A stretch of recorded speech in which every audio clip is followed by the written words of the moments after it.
Man, having a beautiful time. Season 2, episode 16. Want to talk to him about what we're going to discuss today, Oh? Yes, sir. Come on and sit on the porch with us as we discuss the importance of the process.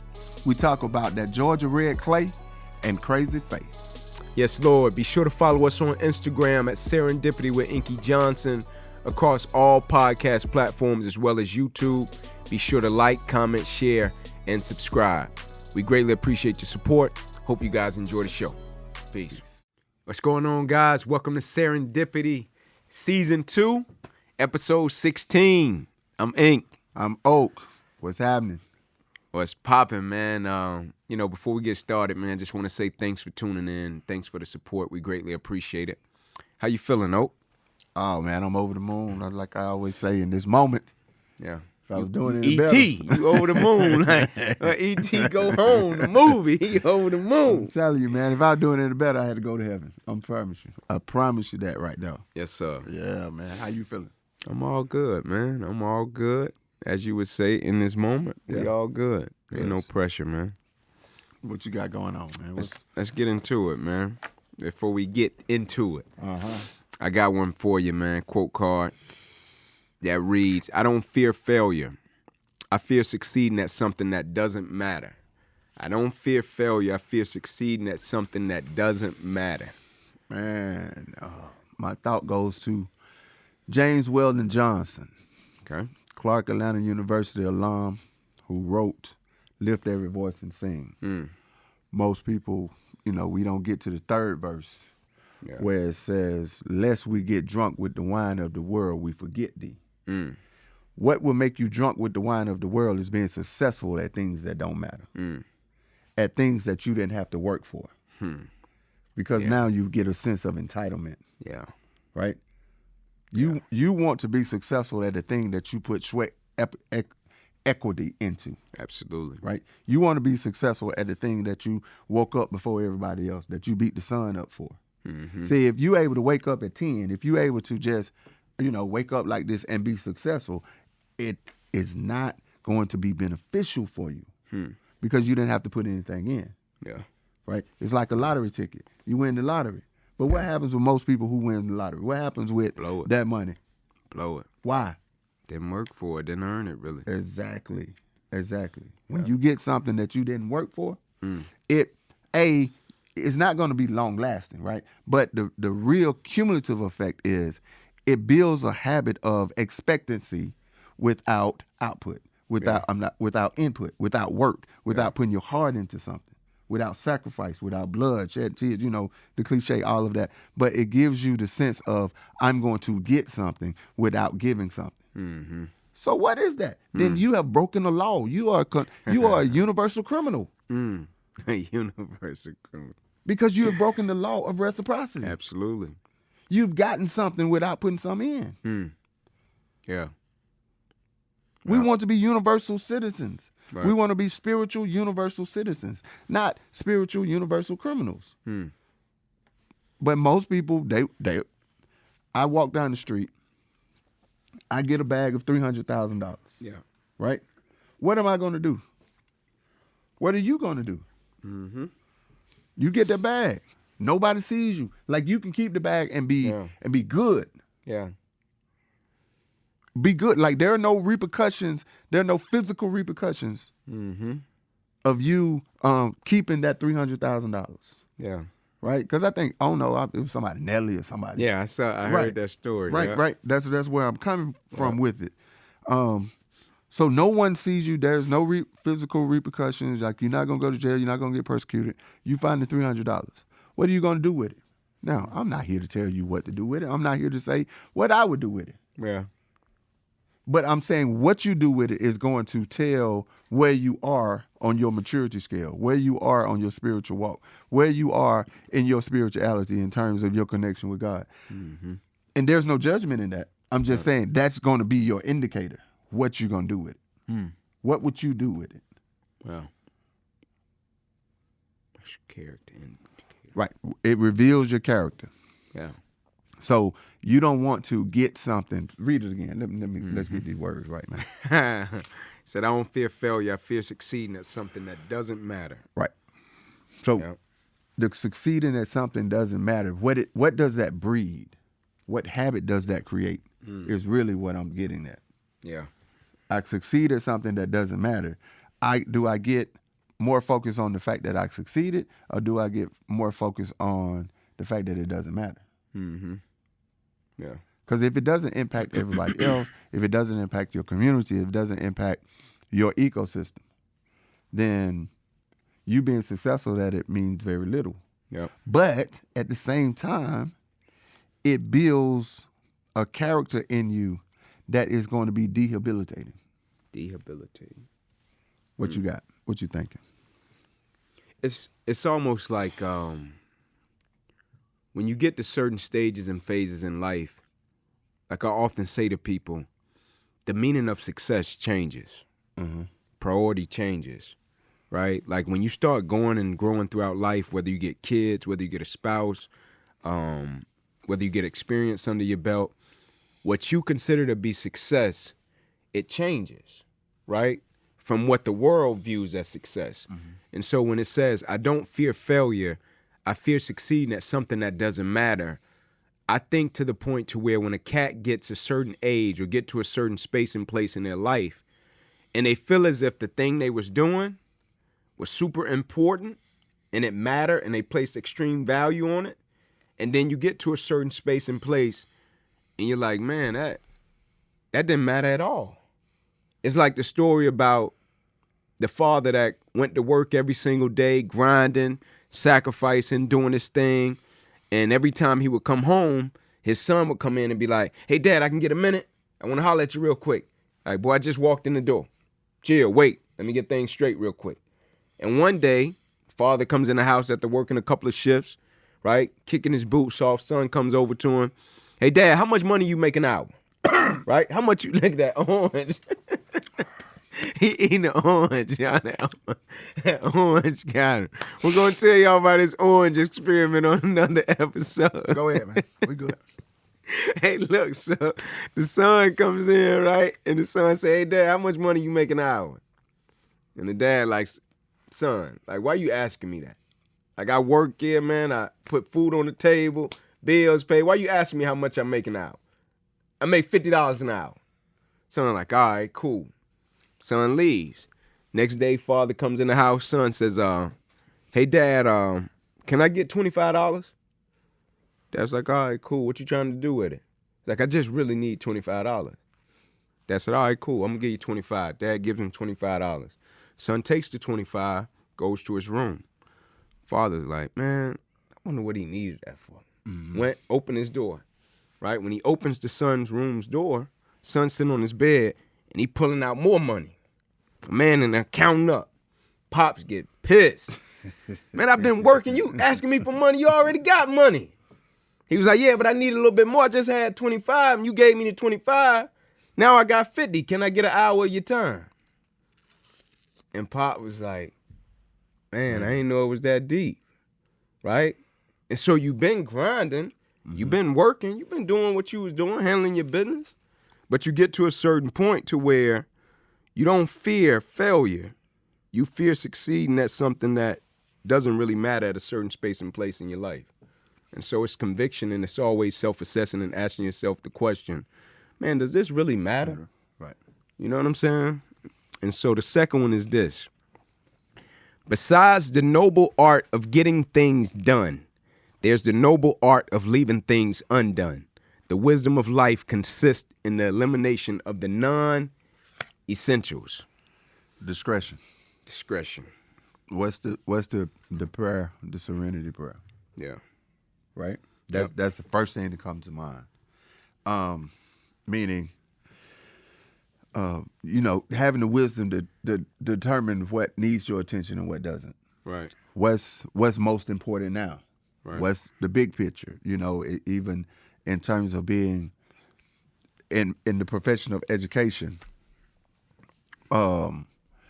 we have to use discretion all the time. Like, what's your vision? What's the most important thing to you? Is it student achievement or student actualization? For me, break down the difference. Student achievement is your learning and how you perform on a test, Mm-hmm. how you perform in the classroom, Yep. right? Your growth Right. as a student, Based upon test scores, homework, whatever that criteria state is. tests, whatever. Yes. Got you. Yep. Student actualization is when you begin to realize who you are, what's your purpose, and what's your why. Got you. For me, I'm always about student actualization. Mm-hmm. Student achievement is going to come as a byproduct, Yeah. right? Yeah. It's almost like you trying to water the trunk of a tree. Mm-hmm. No, I'm going to water the roots. Yeah. The roots is understanding who you are, understanding why you're doing what you're doing, Mm-hmm. understanding the person that you are, Yes, sir. right? So the discernment between student achievement, student actualization, the discernment between even like with what you were just saying about the father and the son, the discernment between doing the work, going to provide for your son, provide for your family, and understanding and knowing what it is that my son needs. Mm-hmm. What's my son loves language, Yeah. right? Because if my son love language was gifts and acts of service, Yeah.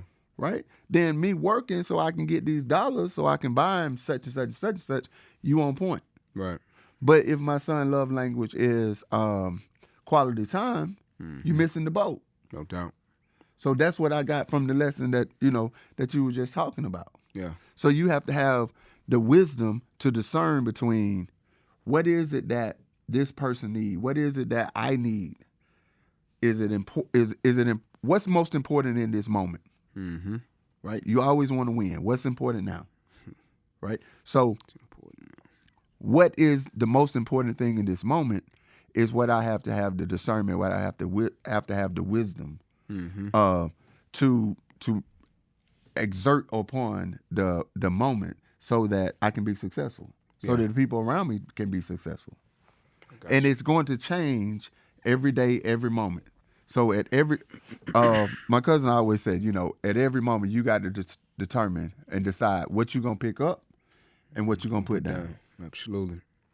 So then the next time, what you're going to pick up and what you're going to put down. Absolutely. And if you pick up the wrong thing or if you put down the wrong thing, then that's when you find yourself in disadvantageous situations. Yeah. So that's why wisdom is the principal thing. Get it. And with all I get understanding. The wisdom of discernment. Yeah. Is what I got from it. I'm going to just say one line, man, and I'm going to move us on along. I think it was Jim Rohn, maybe, but he said most people major in minor things, right? Mm-hmm. Don't major in the minor. And so, man, we know it's well documented that you're a Georgia Bulldog, right? Georgia born, Georgia bred. You say you're going to be that way till you Georgia dead, right? All day and twice on Sunday. They won a national championship. Talk to me, man. What's your thoughts? I see you hitting the bell. If people online see you hitting the bell, you done brought this bell into the studio. This man was hitting the bell, man. This man real deal with it, man. That bell cow, man. You know the bell cow, man. Everybody got to follow the bell cow. When you got the natty, man, everybody got to follow behind you. They got to follow you. Got to follow behind you. That's why we hitting that bell. Yeah. Man.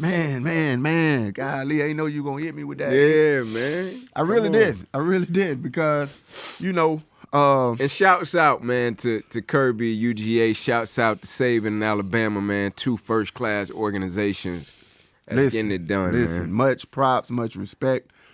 Sure. Just for what y'all doing. And then there's one cat I really want to shout out, though. Mm-hmm. For real. And that's Coach Jonas Jennings. Yeah, man. I know Coach Jennings, he's doing some things behind the scenes, pouring into them young Thundercats. Yes, sir. Right, that people may never know. Yep. That's going to be between him and those players. Mm-hmm. Tri-City Bulldogs, real. Whatever, Real. My partner, Robert Printup, another Tri-City Bulldog who coached with me at Crawford Long. But, yeah, Coach Jonas Jennings and the work that he's putting in, I just want to just make sure I shout him out. Because there's so many people behind the scenes, you know what I'm saying, that really make it happen. But what I understand about what he's doing is something other than just football. Absolutely. You know what I'm saying? He comes from the places that a lot of those brothers come from. He's able to relate and connect with them and build with them. So just shout out Coach Jennings. Big ups, man. And he showed you a lot of love too. When we went to UGA, you and him clicked quick. Yeah, talking about link quick. We done talk. He said he ready to come on the pod. Man, you know that's whenever. Yeah, but for me personally, man, I'm of the belief that, okay, I was born in Georgia. I was born in Georgia for a reason, right? And so I love this red clay. Yeah. I love this red clay for all of what is not, all of the atrocities, all of its mistakes, but also all of what it has instilled in me, right? And what is it has instilled in my people. Yes, sir. I love the journey. So just like the people in Alabama, I love the fact that you love Alabama. No question. The people in Mississippi, and I got this lesson from the late, great Medgar Evers, the way in which he said he loved Mississippi. Yeah. And we all know the history of Mississippi. No doubt. Right? And then people were like, man, why you love Mississippi? How it has treated black people and da-da-da-da-da. But that's my home. He was like, that's my home. That's what made me me. It fortified me. Yeah. See, that red clay? Yeah. That red clay of Georgia fortified me. See, I got stories of my grandmama talking about when she was little and had to usher her brothers out the back door because folks were coming through the front door to hang them from a tree. But I look at that as, okay, all love. Because that adversity taught them to be stronger. Yes, sir. And that was passed down to me, and I'm trying to pass it down to my cousins and my sons and anybody who, listens to my voice, who feel like I'm of influence, right? So Yes, we're not in no judgment. Once we come to reconcile our past and all of its greatness and all of its flaws, we all good. So I'm going to represent. That is pure joy. When you see me talking about this right here, it's bigger than just them cats on the football field. It's bigger than Athens. I'm not talking about just Athens. I'm not talking about the university. I'm talking about the people who work this land. I'm talking about the people who sacrifice for this. Totality of it. All of that. Yes, that's where my love and passion comes from. It's a message in that, in terms of just alone, right? It's power in that, right? The message is not. I always say to cats, when I speak, cats get caught up sometimes thinking it's about a game. And I always tell them it's deeper than that, right? Yeah. It's about understanding, first and foremost, what you're a part of, right? When you play anything, when you do anything, when you're connected to anything, one of the most powerful things in the world, Ray Lewis said it in football context, and I think cats missed it. He said it's hard to beat a group of men when they see something. That was defense, right? Football context, right? But when people understand what they're a part of, and what's taking place to shape and mold them into the individuals that they are, the competition level is different, the understanding is different, the perspective is different. Most importantly, what you're a part of is different. Like, football is a game. It's great. We enjoy it. But when you start to understand what you're a part of and the purpose that it serves in the world, right? It's like when the cats say NFL, not for long. Right? Yep. Average career, 3.5 years. NFL, not for long. And so if you're blessed with the platform, how can you maximize the platform to sustain you 20, 30, 40, 50 years past the game? That's why you show up on time, young blood. Yes. That's why you give everything you got to a young blood. Yeah. That's why you stay dedicated and commit. That's why you don't quit and let the behavior diminish the message, young blood. You're going down the road now. Right. It ain't about the moment, right? Just being in the weight room. No. We're trying to sustain a spirit. We're trying to sustain a certain level of character. We're trying to sustain disposition, a mentality that can carry us 20, 30, 40, 50 years past the game. Yes. That's going to be short-lived, dog. And so if you think, like Saban, that was beautiful, man. What he did at the end, even in defeat, when they doing their press conference, reporter talking to him, and they get done, and his guy's about to get up, Bryce and my guy, 31, your guy. That's my guy right I'm talking about, they about to get up, Saban like, wait, let me say something, right? And I loved it, man. He bigged him up. He edified him, right? And he made him realize that, man, who y'all are, one game does not define who y'all are, right? It's the same as when Kirby and Saban met midfield, right? And Saban like, man, y'all whooped our ass in the fourth quarter, right? And Kirby like, man, How's the receiver? My man good? Number one. Yeah. Jameson, he good? He straight? Right? That's bigger than the game. Right. You know what I'm saying? And so I'm picking up what you're putting down when you say it. Yeah, man. I'm picking it up. It's deeper than that. Yeah, it's deeper than the football game. You know, the validation of, as a football fan, yes, surface level, rah, cool, excited, wonderful. But I look at the victory as a metaphor, as a metaphor for the validation of all of the sacrifices that everyone who has stepped foot on this red clay. Yeah. Whether you Native American, whether you white, whether you black, and whatever sacrifices you made for a greater good. And I also look at it as whether you black, whether you Native American, whether you white, and the sacrifices you did make. Hopefully that this brings you to a place of understanding that there is something bigger than just you. No question. That we're fighting for every day. No question. There's a community that we're fighting for every day. There's a family, there's a tribe, that your tribe that you're fighting for every day. So this victory is way bigger than a national championship, right? Yeah.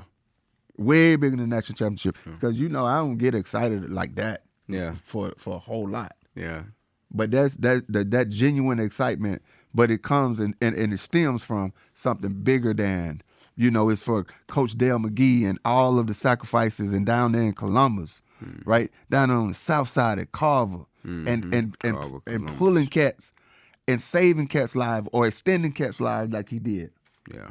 And having the opportunity now to be on the grander stage. Absolutely. Like, I see that, I acknowledge that, I salute that. He's carrying all of those cats in Muskogee County, you know, the hopes and dreams. Odell, you know what I'm saying? Kendrick High School, went to Auburn. Yeah. Come back and coach at Carver, win state championship, be that guy, be the best, one of the best coaches in the state of Georgia. Yeah. Move on to Georgia. Now he's one of the greatest, best recruiters in the nation. Journey, so I'm giving these cats their props, but what I'm talking about is their backstory. Yeah. That's why I'm ringing this bell. Yeah. That's the bell cow. Yeah. You think I don't care nothing about nobody scoring 33 points and 18 points, man, on a Monday night in January? Yeah. Look, check this. Oh, let's talk about this because a cat asked me this, right? So you see the moment, right? Let's segue real quick. You see the moment, the championship. You see the teams that are there. Yes, sir. And we see what they've produced over the past few years. Let's talk about the process and what it takes to be there. Right? On a consistent basis. We ain't talking 1 year, then be there the next 5, 6 years. We talking about on a consistent basis. You got to see these cats, right? From an organizational standpoint and from a player standpoint, coach standpoint. Like, you got to see. You got to see Saban. Yeah. Feel how you want to feel about it. You got to see. You got to see St. Nick, bro. Yes. Right? Over the past few years, you got to see Kirby. You got to see him. You said the process, right? Right. The thing I always say, I said to my colleagues, teachers that I work with, administrators, whomever, about process. You have to, you got to believe in it. Yep. You got to trust it. Yes, sir. And then you got to embrace it. So believing in the process is, okay, it may be important. Right. Right? Trusting the process is when Devontae Smith catches the 2nd and 28 for the touchdown to end the game, you know, the walk-off touchdown in 2017. Georgia loses, but we still stay the course. Right? That's you trusting the process. Embracing the process is when you ask for the storm. You ask for the trials. You ask for the tribulations. You ask for it. Yeah. That's where I was talking about that Marine mentality of you taking yourself as far as you can go to make or break situations, to make or break moments. And you find out either I can or I can't. Yeah. That's the beauty of the process. That's what that's the secret, I think, that Alabama and now Georgia is finally kind of trying to get there. Yeah. Now, you know, like Clemson, they got a piece of the formula. Like, we're going to get all these good players down 85. I mean, Interstate 95 going all the way down to Miami. Yeah. Okay, we're going to get all these great players. We're going to get a great quarterback. Cool. I don't know if they got the mentality of the process, though. Texas A&M, you know, right now, #1 recruiting class. Okay, yeah, you got the players. Because Georgia has had the players for the past 5 years. You don't think Clemson got it? I don't know. I don't know. Yeah. I don't know. That's what I'm saying. Because this year going to tell you, okay, you got a bounce back year. Are you coming back to dominate are you dominating the ACC? Right. Or are you just going to be one of the good teams in the ACC? Check this. Is it even a bounce back year? They still won 10. Yeah, it's a bounce back year. Yeah. Because the expectation and standard was so high and so consistent. Right, because you set that standard. Yes. Because if Alabama, right now, if Alabama win 10, only 10 next year, Georgia win only 10 next year, you got to bounce back in 2024. Yeah. Or but has 2023. I know what you're saying.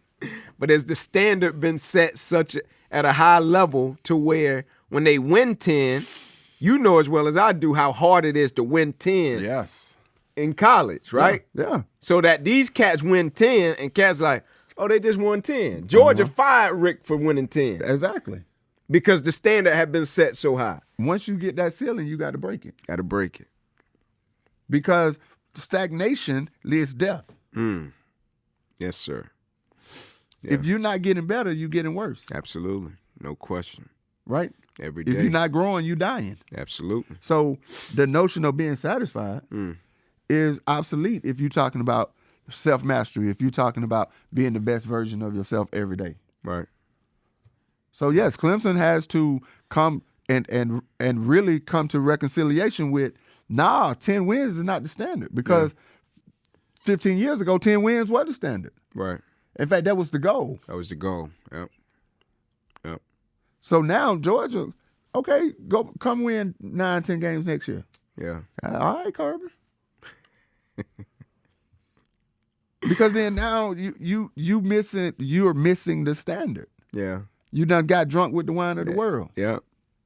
Became a victim of your own talent. Exactly. Like a couple cats, I'm not naming the names, but been able to, hook up and be in communication with, one of them texted me this morning. He's like, man, it still feel unreal. Right? Yeah. And I was like, it should feel unreal. Yeah. Until you get back on the field and get back to your regiment of preparation, to your training. Yeah. Remember how you felt this time last year? Did it feel unreal? Nah. So tap back into that. No doubt. Because that's where you got to go back to. Yeah. You got to go back to where you felt last year at this time. Space and place. And then let's start that journey over again. Because like Coach Saban, man, we all know he'll win the championship on Monday night. On Wednesday, he on the recruiting trail. Yeah. Maybe even Tuesday. Yeah. For sure. So it's all a part of the process. Process. The process doesn't stop. There's not a beginning and an end destination to this.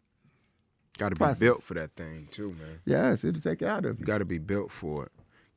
I often talk about just the mentality of a champion, right? The behavior of a champion, the championship habits, the behavior that a champion has, the way they see things, the way they process things. Like, it's a difference, man, when Tampa lost to New Orleans that year that they won the Super Bowl and cats came in the building and was like, man, we just got beat by New Orleans. And Brady comes into the building and says, great, we got that out of the way. Let's go win a Super Bowl now. That's a different mentality. Yep. But it has to be conditioned, right? Yes. It has to be conditioned. It has to be conditioned. And the beauty of it is that it can be conditioned. Absolutely. Like, everybody has access to it. Yeah. It's not genetics. It's not DNA. It's a mentality that you can acquire. Yeah. That you can work on, because it's about building habits. You can build that habit of expectant belief. Yeah.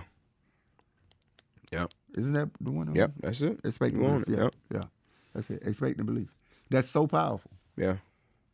Because that means regardless of the situation right now, like if I'm riding back, getting off the plane back in Tuscaloosa, my expectant belief, if I'm Bryce Young, if I'm Will Anderson, we're going to win next year. Yeah. Monday is over with. We winning next year. Yeah. Already. Yeah. Right? If I'm Michael Sherman, young cat we might not even know about, number 8. Yeah. I think his name, I know his last name Sherman, but going to step in for N'Kobe. Well, we winning next year. Yeah. Ready. Yeah. Ready. Come on, young blood. Let's go. Yeah. Jalen Carter, it's your turn now. Let's get it. Let's go. Let's get it. Young Thundercats, them 2 and 6, McIntosh and Milton.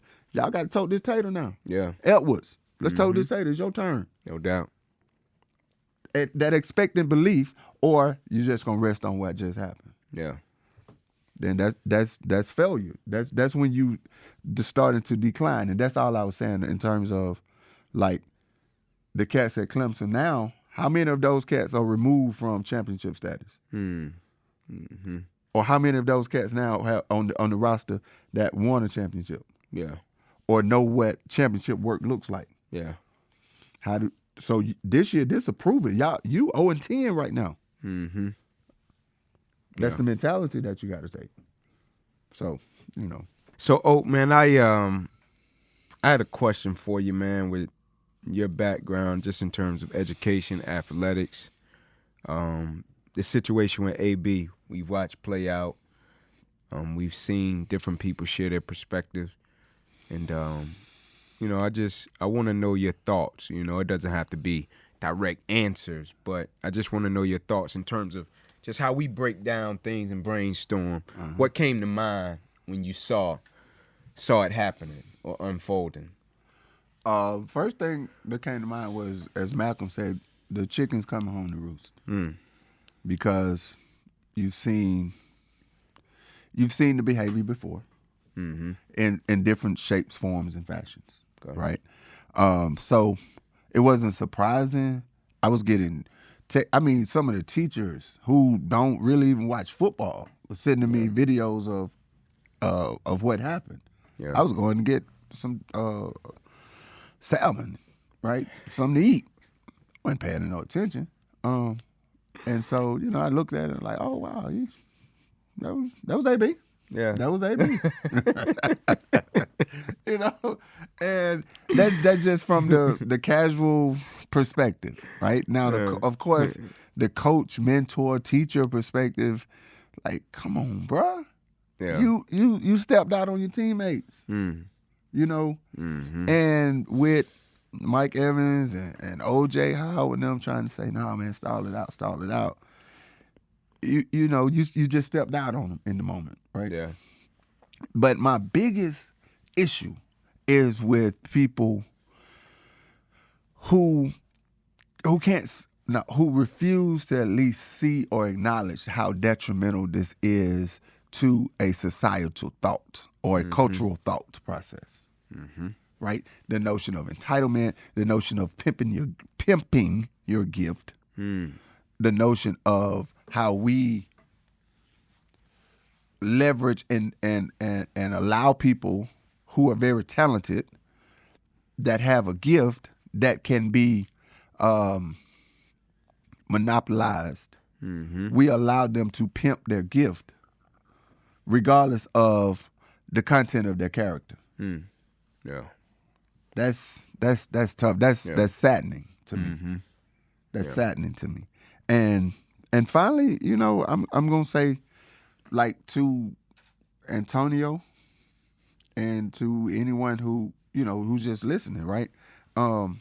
Antonio has to understand that his agency and self-efficacy is greater than the hurt that he has decided to carry. Because all of this is a manifestation of the hurt that's inside of him. Whether it's from whatever experiences that he's had. Yeah. He has decided to allow that hurt to override his self-agency and self-efficacy. Yeah. Whenever he decides to work on, look at, and that's for all of us. I'm not talking about AB, man. Right. Absolutely. No pressure, brother. No pressure. I'm talking to Oak for News. Where the camera at? I'm talking to Oak for News. I'm talking to myself and whoever else is willing to listen. Whenever you get to a place where you decide that your self-agency and your self-efficacy is greater than the hurt that you're carrying, then that's when you will move towards healing. You will move towards reconciliation. Yeah. I wanted to know what was the other side when I first saw it. Right? Like, you see him, you see the clip, he take off his pads, jersey, Then he jogs off, chunk up the deuce. You know what I'm saying? And I'm like, man, what's the other side to it? You know what I'm saying? Like, what happened that made him do that? Because I got one of my brothers that played with him, you know, that tells me stories about how much he loves the game. Yeah. Everybody that speaks about him playing the game, he loves it, works hard, never seen anybody work harder when AB in the zone. Like, he loves it. He loves football. That's clear, understanding across the board. So I'm like, I know he loves the game. And so what happened that made him do that, right?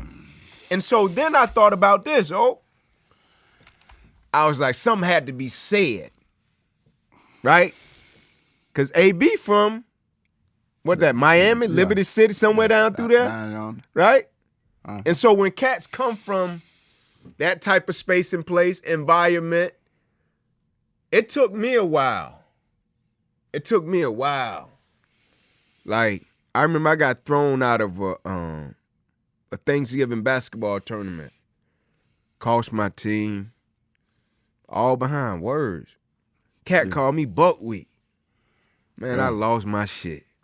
That when you had the lockdown. That when I had my dreads. Yeah, you had the lockdown looking like 16. You looking like little 16.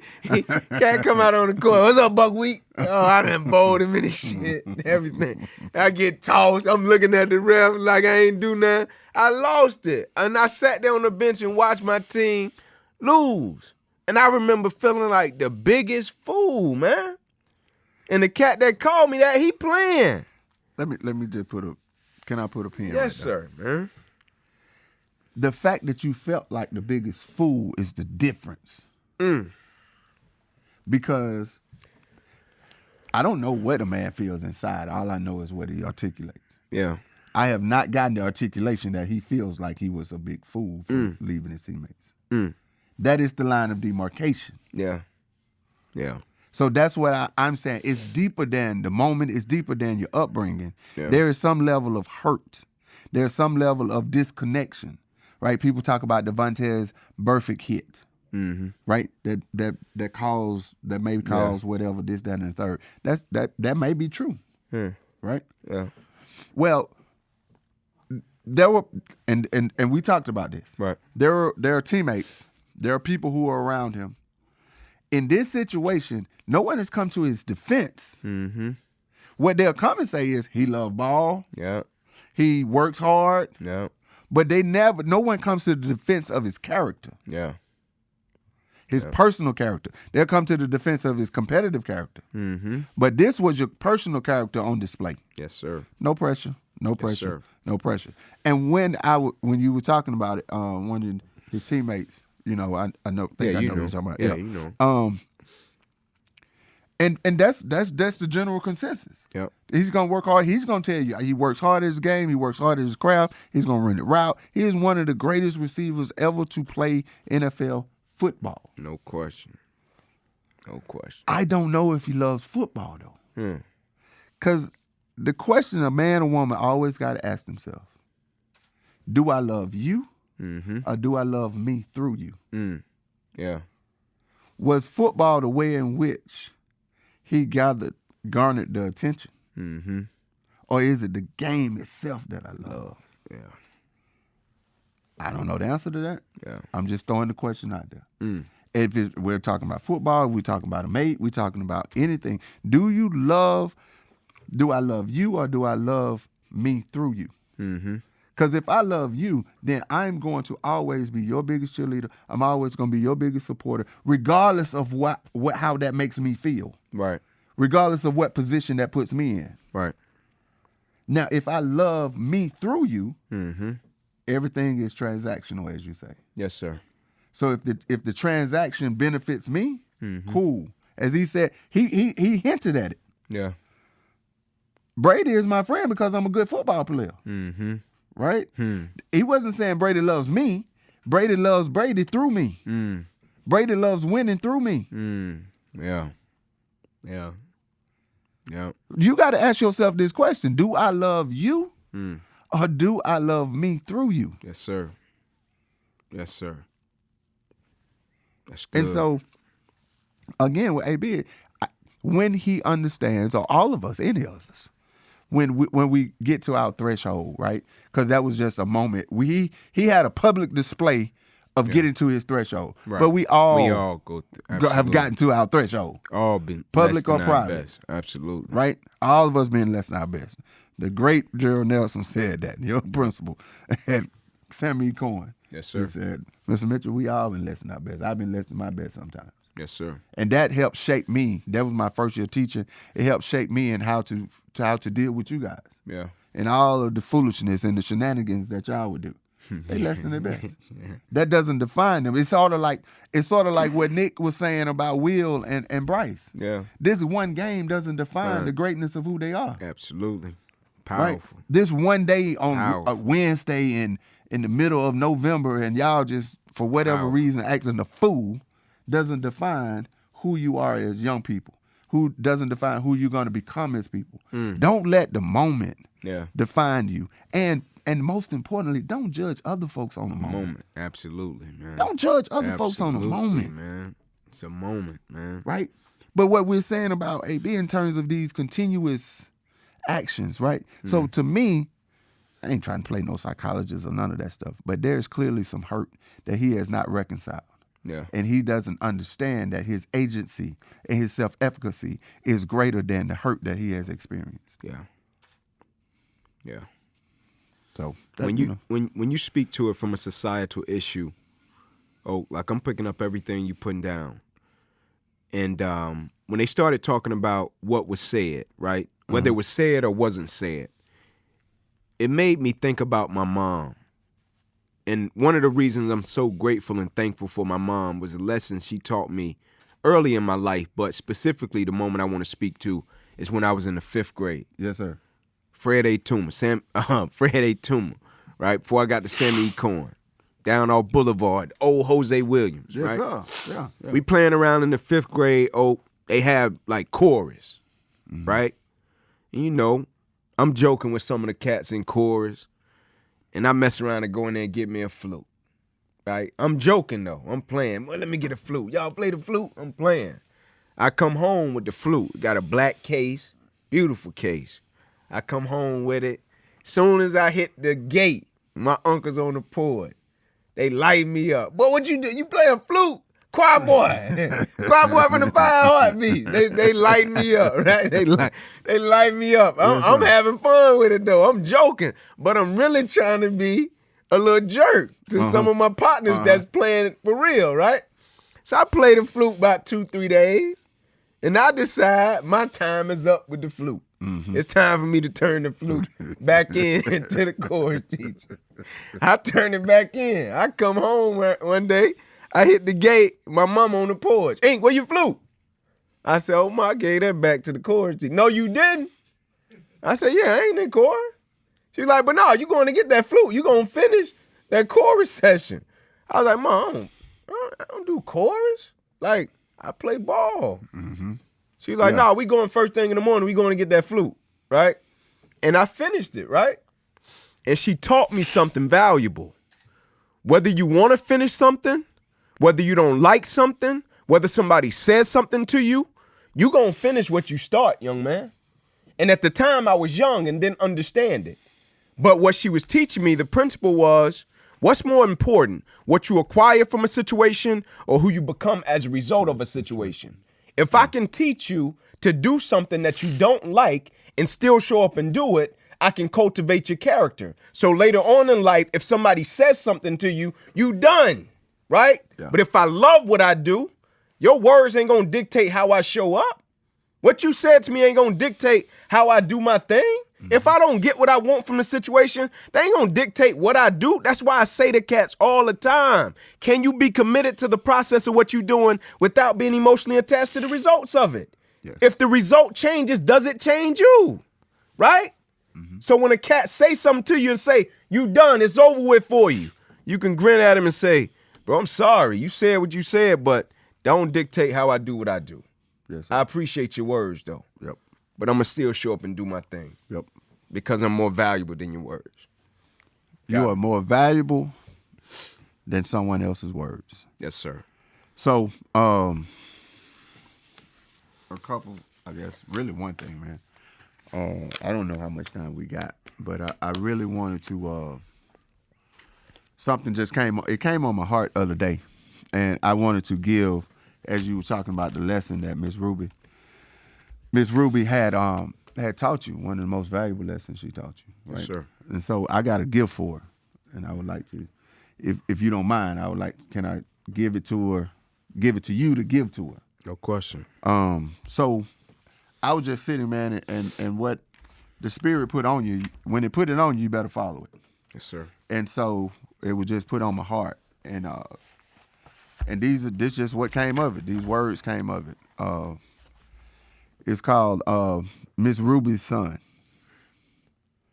You are the son of a queen from the broken pavement and the red clay that cracked upon your arrival. For the universe already knew and proclaimed the power for which to come. You appeared as a ball of energy that would ignite a movement of thought and action and self-awareness that only God herself could conjure up. Little did we know your words and your story would move mountains of negativity and self-doubt and shed light on the possibilities of our collective hearts. Only now to realize God's promise and gift to us would come in such tenacity and veracity, yet so tender, fused in one being, one soul, that would galvanize a generation. Continue to walk your walk, continue to talk your talk, and to show us a piece of the Creator that is through you, Mr. Inky Johnson. My dog. Oak. Hey, man, I gotta give it up to you on that. It's love. Yeah. I appreciate that, man. Love you, dog. Make sure Mom get that, man. I will. Make sure Mom gets that. I will. For sure. It was It's just tough, man. I'm gonna frame this and give it to her. Yes, sir. Yes, sir. Take us out, man. I got a word for you, and I'm gonna let you lead us out with this word in rapid fire. Crazy faith. Crazy faith. You don't see it. You can't imagine it. It's beyond your imagination. It is beyond your imagination. Right? When you just, the thing about, for real, crazy faith is you only get a glimpse of it. You don't get the full picture. You don't get the fullness of it. You know, it's like when you walking up a staircase and you can only see the first step. Yeah. Right?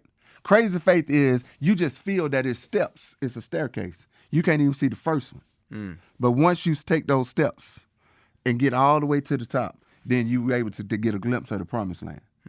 Right? Yeah. You got faith, the substance of things hoped for, the evidence of things not seen. Crazy faith is, it is beyond, you don't even see it. It is beyond your imagination. Yeah. You only get a glimpse of it. Yes, sir. It comes just like that. Right? Like we talking about this Ink and Oak inspired leadership academy that we're going to start. We don't know what it's going to look like.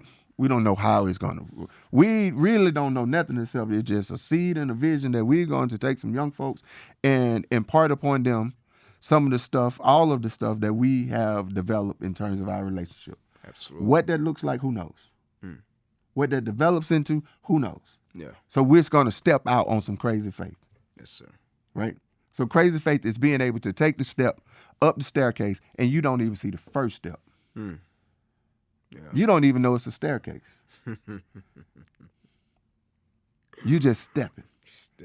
Right? Because you've only gotten a glimpse of it in your dream. Right? Because we already know what a dream is. Yeah. That's God's promise. Yeah. Right? But you only got a glimpse of it. See, when a person has a vision, you get a vision, you're not really walking on faith because you've seen it. It may not have come to pass yet. Yeah. But you've seen it. That's your vision. Yeah. Your faith is you see a piece of it and you can put together the rest of the picture.